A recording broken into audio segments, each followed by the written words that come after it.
Assalamualaikum warahmatullahi wabarakatuh. Waalaikumsalam warahmatullahi wabarakatuh. Selamat datang di Oasis obrolan asik seputar siswa SMP Negeri 2 Ketanggungan.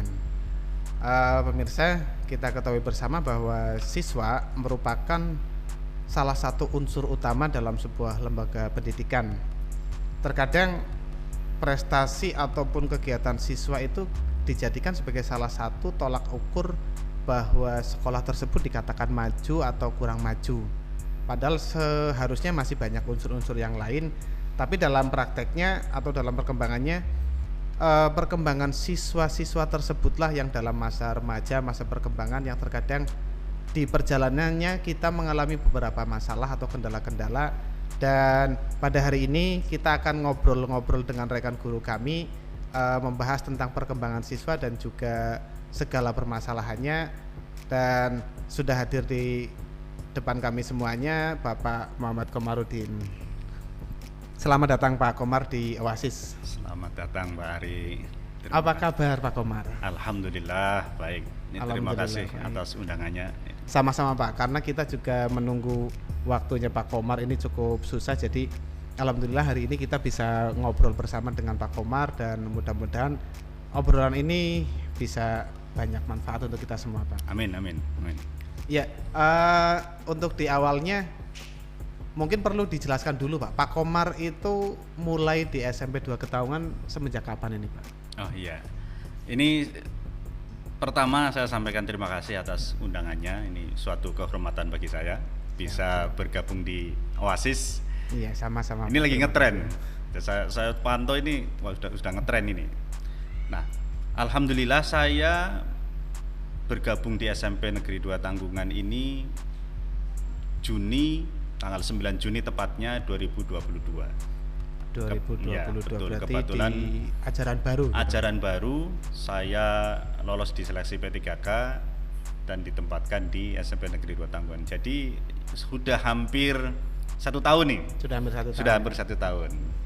Ya, berarti masih cukup baru nih Pak, masih cukup baru untuk di SMP 2 Ketanggungan, walaupun mungkin banyak sudah mengajar lama di tempat lain, mungkin seperti itu ya Pak. Betul. Ya, jadi kalau sebelum sini ya saya mulai di 2010 saya ngajar, dan di sekolah sebelumnya hampir 10 tahunan. Nah, sudah cukup lama ya Pak. Dan di sini nih kemarin itu, makanya 1 tahun ini ya sedikit banyak sudah mulai ada gambaran lah. SMP Negeri 2 Tanggungan itu ya cukup mengasihkan. Iya, terima kasih Pak Komar. Jadi salah satunya itu Pak yang membuat saya pengen ngobrol dengan Pak Komar, salah satunya adalah Pak Komar sudah punya banyak pengalaman mengajar, dan saya secara pribadi melihat Pak Komar masuk ke sini sudah langsung menyesuaikan dengan sangat baik, termasuk juga terhadap siswa-siswinya. Salah satunya saya dulu pernah tanya ke salah satu siswi yang kebetulan anak buahnya Pak Komar, dan ketika ditanya kamu wali kelasnya siapa, dengan santainya siswi tersebut menjawab ayah Komar. Nah, jadi kalimat simpel itu Pak, ayah Komar, dan saya kan bisa melihat dia menyampaikan itu dengan santainya, dengan ikhlasnya.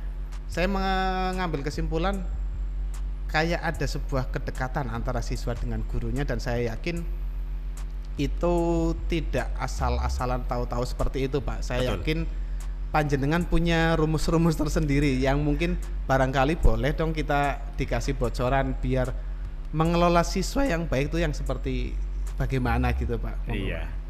Ya, sebenarnya itu awalnya ada ya istilah ayah Komar itu saya sih memperbolehkan dalam artian tetap kita mengacu pada guru dan murid.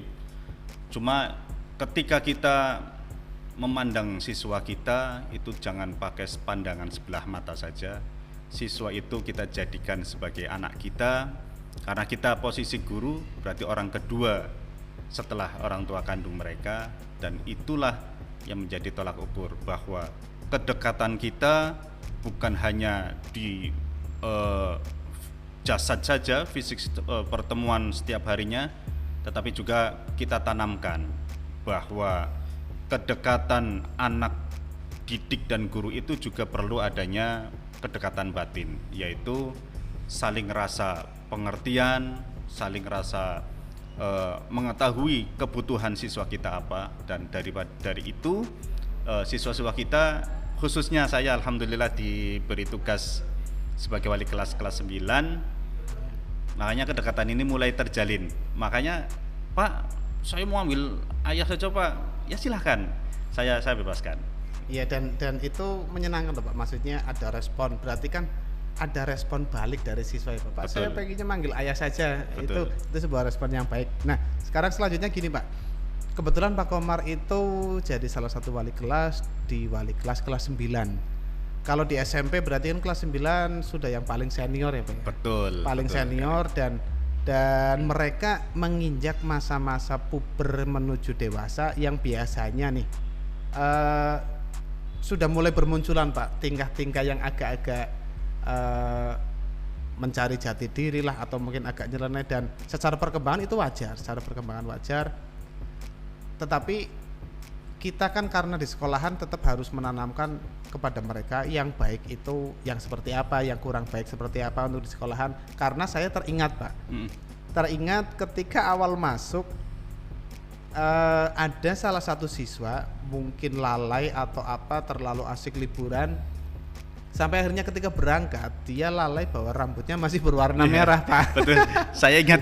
Nah, ternyata ketika rambut berwarna merah itu setelah ditelusuri adalah siswa kelas 9, dan kelas 9 itu ternyata siswanya ayah Komar. Makanya betul sekali itu salah satu contoh dari sebuah, mereka pengen menunjukkan saja bahwa saya sudah remaja tanpa mereka sadari. Terus mungkin yang perempuan sudah mulai berpakaian dan seterusnya, kalau orang Jawa bilang berak sandang Pak. Betul. Nah, hal-hal seperti itu yang terjadi di siswa-siswinya Pak Komar, cara Pak Komar untuk membatasi dan memberikan pemahaman ke mereka seperti apa Pak? Ya, itu awal masuk saya di tahun ajaran baru, ketika upacara pertama kali, ternyata ya mungkin karena ini imbas liburan yang terlalu lama dan imbas pandemi juga. Betul. Karena mereka sudah mulai hilang lah.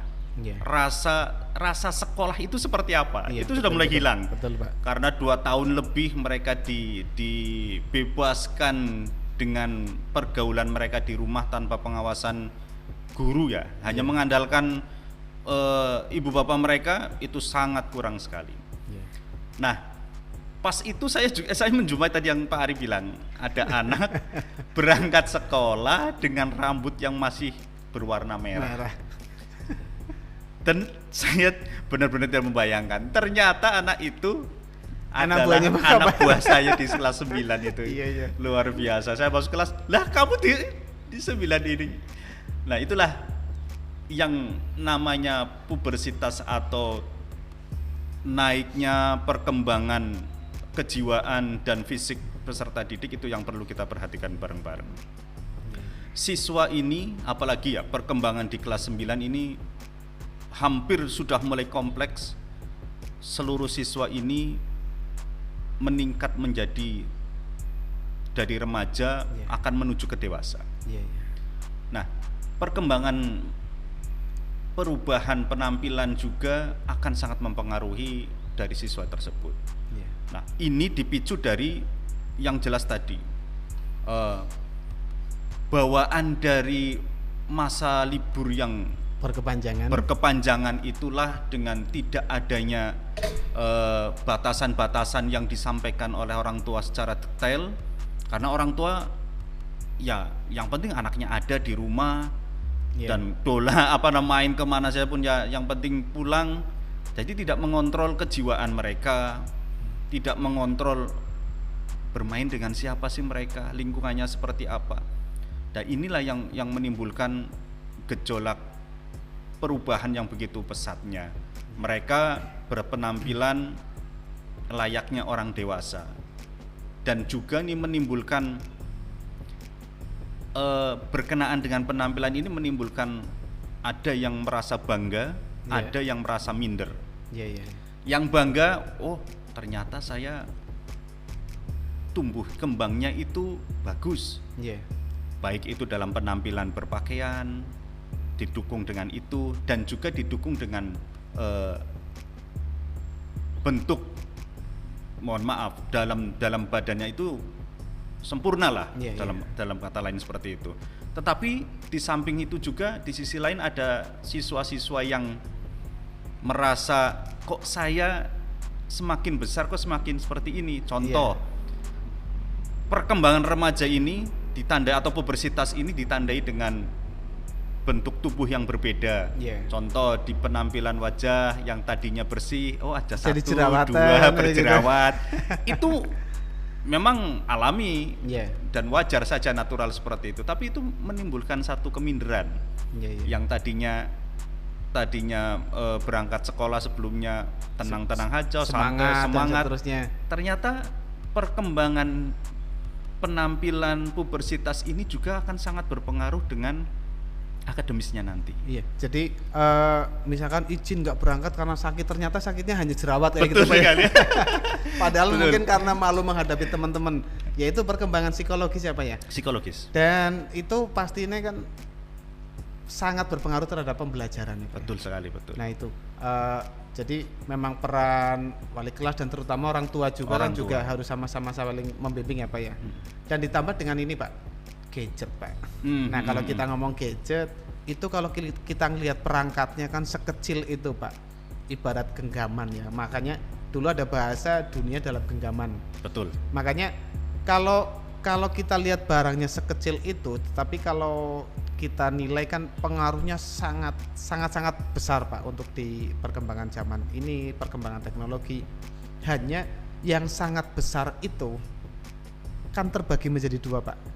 Ada yang berdampak positif dan berdampak negatif. Seandainya siswa bisa menggunakan itu dengan hal yang positif, pastinya akan menambah perkembangan cara berpikirnya juga Pak, lompatan dan seterusnya. Tetapi berdasarkan usia, rata-rata siswa itu dianggap belum siap untuk menerima pesatnya perkembangan itu Pak. Betul. Mereka pastinya akan lebih tertarik pada sesuatu yang receh dulu, yang menyenangkan dulu dan seterusnya, belum bisa berpikir lebih jauh. Mungkin ketika penyampaian di kelas Pak tentang penggunaan gadget atau pengaruh teknologi biar menjadi positif itu seperti apa Pak Komar di kelas memahamkan ke mereka untuk bisa membatasi mana yang harus dipilih dan seterusnya, walaupun kita agak kesusahan, tapi minimal saya yakin Pak Komar bisa mengkomunikasikan itu, bisa mengajak siswa-siswinya untuk menjadi bisa memilih lah. Mungkin ada tips-tips tertentu Pak yang bisa disampaikan. Ya betul sekali Pak. Ini masalah serius, tidak boleh dipandang remeh gadget itu ya. Anak-anak kita sudah edik, kecanduan gadget. Ya, sudah sampai tahap kecanduan ya Pak. Sudah kecanduan. Satu hari saja mereka tidak pegang gadget itu, mereka akan kebingungan. Ya, betul Pak. Hidupnya itu sudah apa yang mau ngapain itu sudah, karena tingkat kecanduannya ini sudah luar biasa sekali. Ya karena itulah hiburan mereka. Tapi yang lebih penting adalah efek dari gadget itu ke kejiwaan mereka, pola pikir mereka, tingkah laku mereka, itu sangat berpengaruh. Fatal sekali akibatnya. Nah, sedangkan ini yang menjadi poin pentingnya ya. Anak itu di sekolah adalah tanggung jawab kita, Bapak Ibu guru. Dan durasinya itu dari jam 7 sampai jam 2. Ya, hanya segitu ya Pak. Hanya segitu. Dengan segala macam kegiatan di dari dalamnya. Segala macam kegiatan contoh di Pak dalam. Komar dalam satu hari di sekolahan kan tidak selalu bertemu dengan siswanya tersebut, harus ngajar di kelas ini. Jadi kan waktunya cukup terbatas ya Pak ya. Betul. Dan ini makanya ini jadi poin penting buat orang tua juga. Kita di sekolah bertanggung jawab penuh atas diri anak-anak didik kita dari jam 7 sampai jam 2. Tetapi setelah itu mereka adalah tanggung jawab orang tua mereka. Kembali ke rumah gitu. Kembali ke rumah. Makanya oke lah, di sekolah kita bisa mengontrol dengan adanya peraturan. Siswa dilarang keras bawa HP, kecuali satu, misalkan ada pelajaran tertentu yang memang membutuhkan penggunaan gadget Internet sebagai dan seterusnya, media ya. pembelajaran. Iya. Itu dibolehkan, silahkan. Tetapi dengan konsekuensi, setelah pelajaran itu selesai, bisa dari guru mapelnya itu memfasilitasi untuk Dititipkan dulu. dititipkan, nanti ketika pulang silahkan dibagikan lagi. Itu tidak masalah. Iya. Atau kemudian yang banyak yang alasan, Pak, saya ini buat dijemput Pak, untuk ngabarin. Nah, kita juga ngasih pengertian. Sekolah kita juga punya jadwal. Jadwal itu sudah jelas tertera waktunya. Pulangnya jam berapa? Pulangnya jam berapa, masuknya jam berapa. Lah terus buat apa lagi? Ketika orang tua menjemput ya sudah Sesuai jadwal, sesuai yang jadwal itu ditentukan. aja. Kecuali di hari-hari tertentu yang memang urgent ya. Iya. Ada kegiatan yang memang tidak terjadwal seperti itu bisa mereka membuat, tapi pagi dititipkan, nanti ketika pulang Diambil lagi. Iya. Jadi ini sudah menjadi apa ya? Tidak di sekolah kita saja. Semua sekolah ini harus benar-benar waspada tentang HP ini. Iya, betul. Yang benar-benar tidak bisa mengendalikan, maka efek negatifnya itu yang akan yang lebih besar daripada positifnya. Iya. Tadi yang Pak Ari bilang, dunia ini di genggaman kita. Iya. Jadi semua informasi apa saja, baik kita dari bangun tidur sampai tidur lagi, mau bangun lagi, semuanya update terus ada Ada semuanya. di situ ya Pak ya. Ada semuanya. Dan kita nggak bisa mengontrol itu ya Pak Sangat ya. tidak bisa. Makanya memang harus diperketat dari mulai jam mainnya sampai Betul, apanya, betul. bermain HP jam berapa sampai jam berapa, dan itu saya yakin sangat berpengaruh terhadap kejiwaannya. Betul. Dan ngefeknya karena mereka pelajar ya pastinya berpengaruh pada proses pembelajaran dan kegiatan akademis lainnya ya Pak. Betul sekali. Ini makanya ya saya tekankan lagi, orang tua itu sangat berpengaruh, punya peran penting atas perkembangan kejiwaan anak-anak mereka. Karena apa? Sekarang ya, pada masa-masa sekarang, anak itu lebih galak daripada orang tuanya. Iya. HP atau gadget itu sama sekali orang tua nggak bisa pegang. Dalam artian ya mengontrol lah. Apa Iya. sih keseharian anak-anak kita? Ya, dari historinya, Dari WhatsApp-nya atau dari manapun di sosial media mereka yang mereka ikuti, ya. sama sekali orang tua itu nggak ada yang bisa masuk ke area itu. Iya. Itu yang akan sangat fatal di situ. Iya, betul.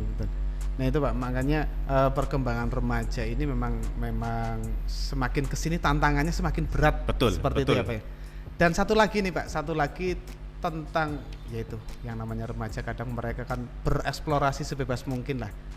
Salah satunya efeknya adalah ketika mereka salah memilih teman bergaul Pak. Iya, betul. Atau kita sering sebut dengan istilah gampangnya salah pergaulan. Mm-mm. Itu pengaruhnya sangat besar sekali. Dan antisipasi Pak, mungkin antisipasi atau mungkin apa terhadap kondisi ini Pak, entah itu contohnya begini, Pak Komar itu selain berkomunikasi dengan siswa, apakah juga melakukan komunikasi dengan orang tua terhadap ini? Karena sering banget terjadi siswa dari rumah taunya berangkat, ya, orang tua taunya anaknya berangkat ke sekolahan. Betul. Sedangkan sekolah karena nggak nyampe sekolahan, ya sekolahan taunya nggak berangkat, maka di situ terjadi bahasa Jawanya itu Pak, ijir-ijiran. Iya, betul. Orang tuanya ditanya ning sekolahan kayak gitu, sedangkan dari pihak sekolahan ditanya nggak berangkat di rumah, ternyata mereka janjian kemana, jalan kemana, dan main kemana yang kita nggak tahu. Maka akan memungkinkan banyak hal-hal yang terjadi karena di saat itulah tidak ada pengawasan. Ketika di sekolahan jam 7 sampai jam 2 anggap saja pengawasannya dari guru, di rumah dari orang tua. Nah jam itu Pak yang katanya dari sekolahan itu taunya di rumah, dari rumah taunya di sekolahan. Dan kita sering menamakan itu adalah sebuah pergaulan yang salah. Dan antisipasinya seperti apa Pak yang Pak Komar lakukan di kelas, mungkin dengan orang tuanya komunikasi atau bagaimana, barangkali bisa sharing-sharing sama Ya. kita Pak. Jadi saya itu menerapkan adanya komunikasi dua arah. Ya. Jadi saya berkomunikasi dengan siswa-siswa saya tidak cukup dalam jam pembinaan wali kelas saja, itu sangat Iya. tidak cukup. Makanya saya juga intens, saya sudah menandai siswa-siswa yang memang sekiranya ini perlu sentuhan khusus. Sentuhan khusus Ya, ya, Pak? sentuhan khusus dalam artian ini perlu pembinaan khusus. Iya, iya. Jadi satu kelas itu siswa itu punya karakteristik yang berbeda-beda. Iya, setuju. Tidak itu, ada Pak. yang sama. Setuju. Dan karakteristik ini harus dibentuk sedemikian rupa biar kita itu bisa memeratakan kondisi siswa kita. Jangan sampai ada yang menjadi menonjol, sangat menonjol di situ, baik itu yang dikhawatirkan adalah menonjol keburukannya ya. Iya. Khawatirnya nanti kan siswa lain akan terbawa oleh siswa itu. Nah, itu Pak. Makanya komunikasi dua arah ini saya terapkan kepada siswa dan kepada orang tua juga saya intens. Misalnya setiap ada anak yang nggak masuk tanpa keterangan ya, makanya saya juga menyiapkan nomor orang tua itu, kontak orang tua itu juga tersimpan di saya. Iya. Ketika ada yang nggak masuk, saya hubungi orang tuanya. Orang tua. Apakah di rumah atau berangkat? Nah, itu akan menjadi satu cara kemana kita bisa melacak anak itu. Controlling gitu, Pak. Controllingnya ada. Iya, iya. Seperti itu. Harapannya Pak, harapannya dengan perkembangan yang seperti ini, harapan Pak Komar maksudnya untuk biar anak-anak menjadi lebih baik itu seperti apa? Apa yang dilakukan dan apa yang diharapkan oleh Pak Komar, baik dari Pak Komar selaku wali kelas dan mungkin teman-teman guru yang lain dan bahkan juga orang tua Pak. Tentunya kan saya yakin semuanya berharap siswa-siswinya tumbuh dengan baik. Betul sekali. Makanya saya berharap ya, saya dan juga teman-teman Bapak Ibu guru yang lain jadikan anak-anak kita ini sebagai teman belajar kita, dalam tanda kutip bahwa teman yang memang harus kita ayomi juga, dan juga sebagai anak kita yang harus kita lindungi, dan jadikan kelas kita itu kelas yang nyaman, aman, dan menyenangkan. Datang ke sekolahan merasa ada Iya. keluarga di sekolahan kayak Iya, gitu Pak. betul ya? sekali. Nyaman. Tidak terpaksa. Jadi Iya, ada iya. kenyamanan. Ketika sudah nyaman, aman dulu Pak. Iya. Ada keamanan. Saya datang ke sekolah itu aman di sana. Karena ada Bapak Ibu guru yang selalu akan mendampingi kita. Iya. Setelah aman, ada nyaman di situ. Ketika nyaman, merasa enak lah. Dari pagi sampai nanti pulang mereka akan tidak terasa. Iya. Oh, ternyata sudah bel pulang aja ini. Sudah saatnya pulang. Jangan Pak. sampai anak-anak yang kapan nih pulang Pak? Jam Iya, berapa pas ini Pak? masih pelajaran Iya. baru jam keberapa, pulangnya kapan sih? Apa Iya, nggak pulang-pulang itu dia kan itu. gitu. Makanya Sudah gelisah dulu. betul sekali. Ciptakan rasa aman, nyaman, dan menyenangkan. Iya. Anak bisa selalu tidak tertekan dengan apa yang ada di sekolah. Jangan terlalu bebani tugas yang menumpuk. Ini aja belum dikerjakan, tambah lagi. Itu akan stres anak kita. Iya, iya, iya. Seperti itu Pak. Iya, terima kasih Pak Komar. Kita kalau ngomongin perkembangan remaja seakan-akan nggak habis-habis Pak. Betul sekali. Dan nggak kerasa kita sudah hampir setengah jam ini Pak ngobrolin ini, dan mungkin untuk sesi obrolan kali ini sementara sampai di sini dulu nih Pak. Siap. Yang tentunya banyak hal yang masih ingin saya ketahui sebenarnya dan mungkin teman-temannya, dan mari kita tetap sama-sama saling mengingatkan Pak, Siap. saling support, dan mudah-mudahan apa yang kita inginkan dan seluruh Bapak Ibu guru inginkan siswa-siswinya bisa menjadi lebih baik itu bisa tercapai. Amin.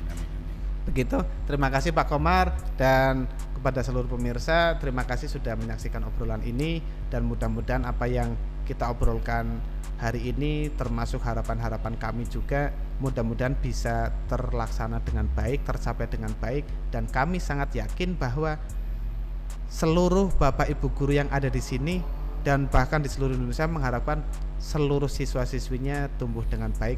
Terima kasih dari kami. Assalamualaikum warahmatullahi wabarakatuh.